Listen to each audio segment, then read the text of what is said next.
Toute chirurgie peut faire peur et susciter de l'appréhension, surtout quand il s'agit du cerveau.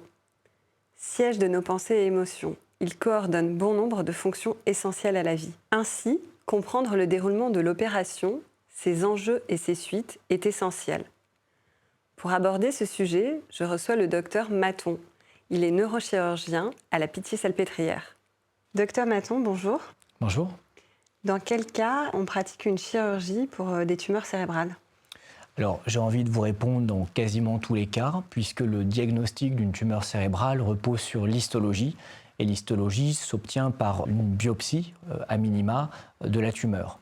Donc, on peut proposer globalement deux types d'interventions à un patient qui a une tumeur cérébrale, soit d'emblée de pratiquer l'ablation, ce qu'on appelle l'exérèse de la tumeur cérébrale, ou alors, lorsque notamment cette tumeur n'est pas accessible à un geste d'exérèse, on va lui proposer une biopsie pour pouvoir avoir un diagnostic, l'envoyer au laboratoire et qu'au bout de quelques jours à quelques semaines, on ait un diagnostic et qu'on puisse embrayer en fait sur les traitements oncologiques qui vont être la radiothérapie, la chimiothérapie, l'immunothérapie.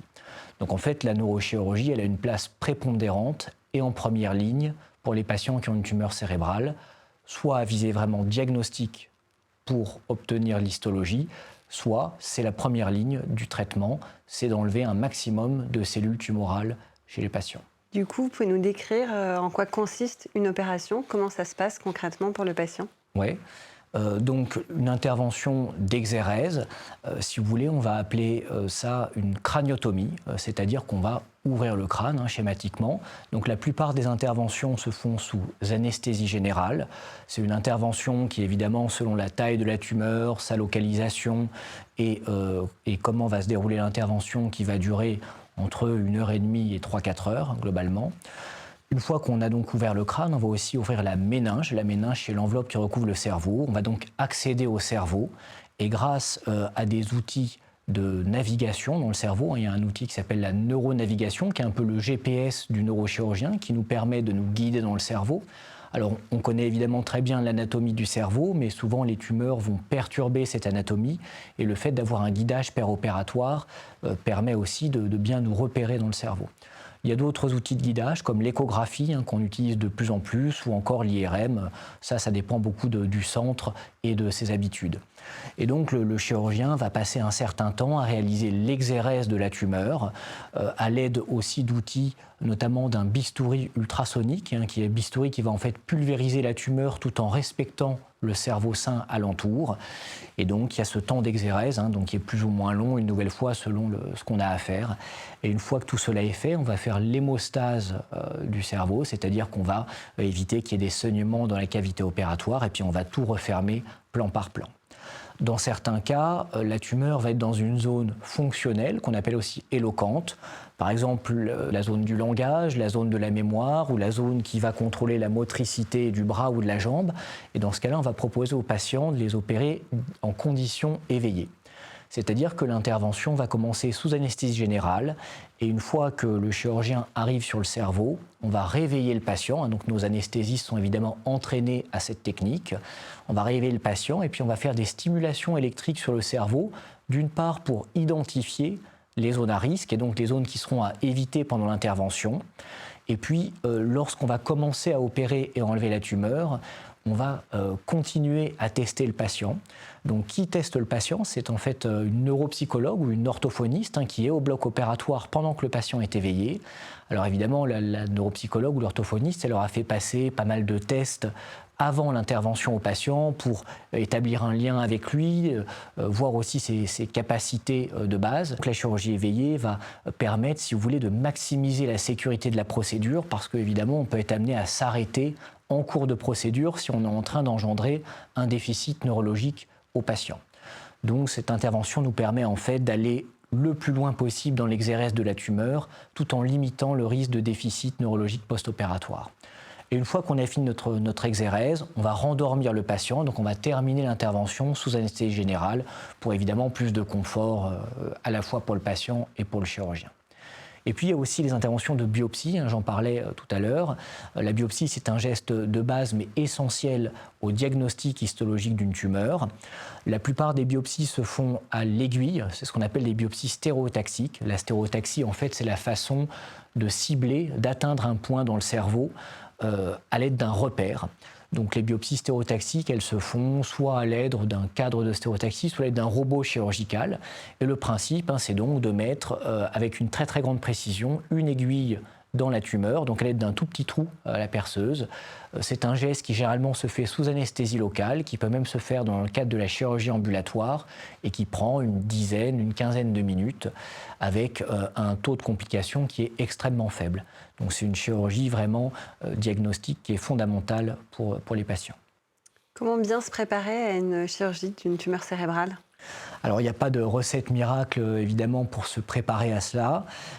La seule chose qui est recommandée, si vous voulez, dans la littérature médicale et scientifique, c'est si possible d'arrêter le tabac 2 à 3 semaines minimum avant l'intervention, parce qu'on sait que les patients fumeurs ont 3 à 4 fois plus de risques de développer un problème de cicatrisation ou une infection de la cicatrice que les patients non fumeurs. Donc ça, c'est vraiment la seule recommandation médicale qu'on peut faire. Le reste, sur l'alimentation, sur la préparation, il n'y a pas vraiment de règles. Ce qu'il faut aussi, évidemment, c'est essayer d'être le plus serein possible. Alors, c'est la chose la plus difficile parce que il est logique, quand on aborde une intervention comme ça, d'être assez anxieux. Mais globalement, les équipes qui font de la neuro-oncologie, de la chirurgie cérébrale, ont bien souvent des psychologues cliniciens au sein de leur équipe et qui peuvent aider les patients à se préparer psychologiquement à une intervention.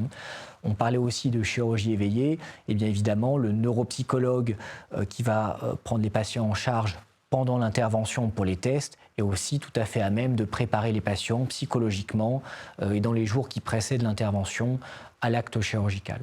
Comment va se passer la phase de réveil ? Et puis sur du plus long terme, y a-t-il des effets indésirables ? Alors le but, c'est qu'il n'y en ait pas des effets indésirables. La phase de réveil, donc on réveille le patient en salle de réveil, une salle de réveil commune. Généralement, en neurochirurgie, pour une intervention sur le cerveau, les patients vont même passer la nuit qui suit l'intervention en soins intensifs ou en salle de réveil. Ça, c'est le plus fréquent. On commence, dans le cadre de ce qu'on appelle la réhabilitation accélérée après chirurgie, à diminuer cette surveillance post-opératoire.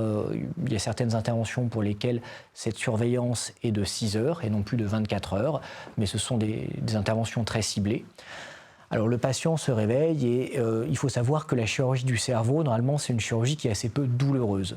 Parce que, par chance, il n'y a pas de récepteur à la douleur dans le cerveau, donc le cerveau ne fait pas mal. Ce qui peut faire mal, c'est plus la cicatrice. Évidemment, on va fermer la peau avec des fils ou avec des agrafes. Ça peut tirer un peu sur la peau du scalp et ça peut être légèrement sensible. Mais néanmoins, les protocoles en salle de réveil et les protocoles d'anesthésie ont fait aussi beaucoup de progrès ces dernières années et on est très à même de gérer la douleur, évidemment, avec des morphiniques, des pompes à morphine en salle de réveil. Il y a aussi un autre symptôme qui est assez fréquent, ce sont les nausées ou vomissements post-opératoires qui peuvent être liés soit aux médicaments de l'anesthésie, soit au fait que lorsqu'on va ouvrir la tête, le crâne, il y a un peu d'air qui va rentrer et le fait d'avoir de l'air dans le crâne peut engendrer des nausées et des vomissements, mais ces symptômes sont assez facilement gérés par nos collègues anesthésistes avec des antivomitifs, des choses comme ça. Donc ces symptômes en fait assez aspécifiques sont assez facilement gérés. Et puis bien sûr, on va en reparler, le risque de l'intervention en lui-même peut engendrer un déficit neurologique, soit sur le langage, soit sur la motricité, soit sur la vision.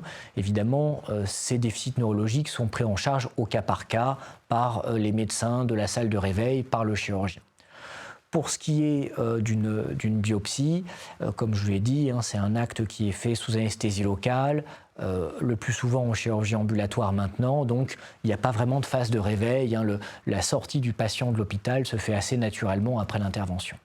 À plus long terme, si la chirurgie a engendré un problème neurologique, il est assez fréquent d'adresser le patient soit en centre de rééducation, soit avec un kinésithérapeute ou un orthophoniste en libéral pour essayer de récupérer au plus vite du déficit neurologique qui a été engendré par la chirurgie. Et du coup, outre la période de soins intensifs, comment se fait le suivi post-opératoire ensuite ? La durée d'hospitalisation à l'heure actuelle pour une chirurgie d'exérèse du cerveau, elle est actuellement en moyenne de 3 à 4 jours en France.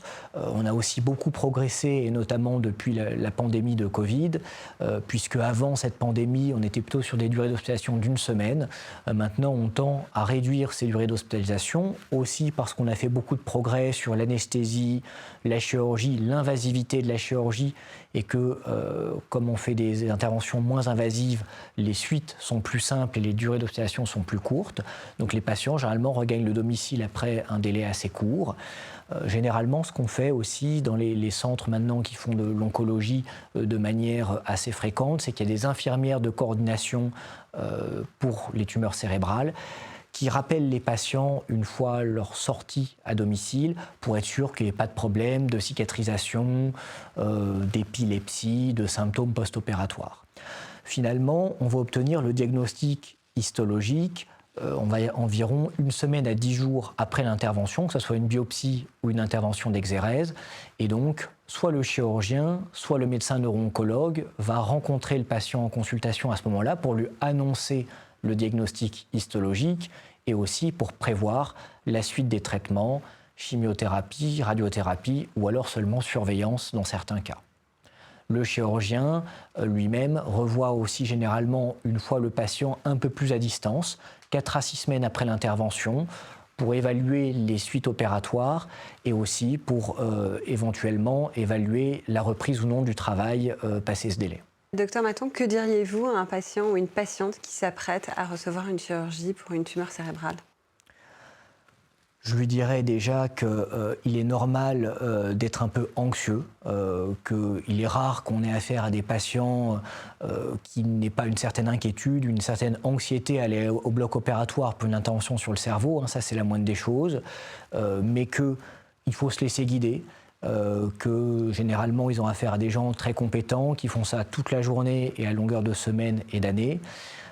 Que effectivement c'est une épreuve, mais que l'équipe médicale, qu'elle soit neurochirurgicale ou neuro-oncologique, est là et armée pour que ça se passe du mieux possible, et surtout que le but de l'intervention est pour avoir un diagnostic, évidemment, traiter cette tumeur du mieux qu'on peut, mais pour garder une qualité de vie optimale, et que donc, si vous voulez, on va tout faire pour que la chirurgie soit la moins impactante sur la qualité de vie à court, moyen et long terme, tout en préservant, si vous voulez, les chances d'avoir un traitement neuro-oncologique par la suite qui va être efficace sur la tumeur. Peut-être pour terminer, pourriez-vous nous partager pourquoi vous avez fait le choix de la neurochirurgie ? Alors, c'est une question qui est difficile de répondre puisque je ne me destinais pas forcément à ça initialement, mais c'est une chirurgie qui déjà est extrêmement intéressante, qui nous fait beaucoup nous remettre aux questions au quotidien.